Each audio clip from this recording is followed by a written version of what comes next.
practiced for almost 26 years in a small law firm with my classmate wife, mother of my children, Fred Ransier. And over the last 10 years I've been practicing, we both have been practicing and partners at Moritz, Seymour & Pease here in Columbus, Ohio. This is 1974, so in terms of being a woman and African American, the opportunities to be hired in major firms were extremely few. I think at that point, maybe Voorhees was the only lawyer to have a woman and a African American, and Brooker, I think, may have as well. But there were very few law firms in Columbus at that point that offered positions. So in going through a few interviews and one day us deciding that if we were ever going to try the practice of law, this was probably the best chance, the best opportunity to do it. Now, our parents thought we were pretty crazy. Neither of us grew up here. Wasn't sure whether this law degree thing really worked, you know? I mean, you know, they're going in the wrong direction here. They're going to just go out and practice law and they're, you know, mid-20s and, you know, these people crazy. And I guess we were a little crazy. The civic and community part of my practice over the years is what motivated me to law school.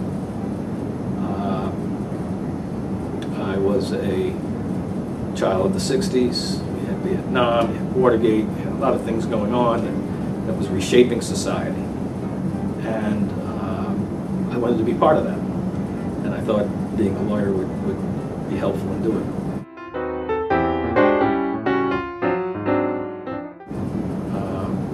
About 10 or 12 years ago, 1996, someone that was threatened to be closed. And Governor Voinovich asked the Board of Trustees to resign and appointed a new Board of Trustees for the school.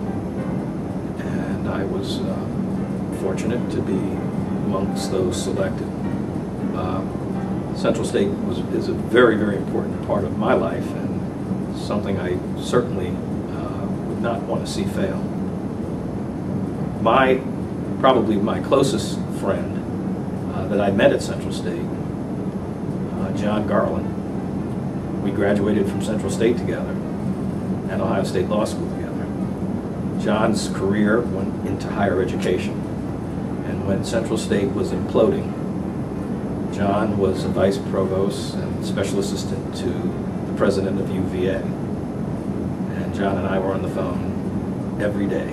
And those conversations over the course of a year ultimately led John, with the support of UVA, to return as president of Central State. What is fulfilling to me that every year there's a graduating class there of young people where this was their first opportunity, and families where their dreams have been fulfilled.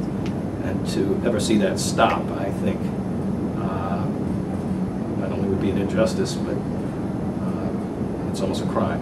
And I just take enormous satisfaction out of the fact that I have assisted someone in pursuing their dream. Our middle son had multiple disabilities, very rare genetic disorder, and the time and the commitment to family that it would require to raise him in our household could only be done if we were self-employed. Could not impose upon an employer to do that. And Charles brought into our life a world that we would not have otherwise entered. He brought about a sense of a sensibility and emotional caring kind of thing to each and every one of us. It was a couple of years after Charles passed that we came to Voorhees.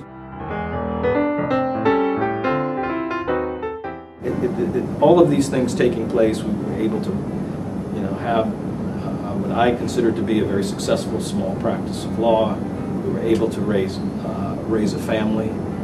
We were able to visit parts of raising a family that have been closed to others in the context of Charles, and now here we are in the one of the most prestigious law firms in our community, practicing.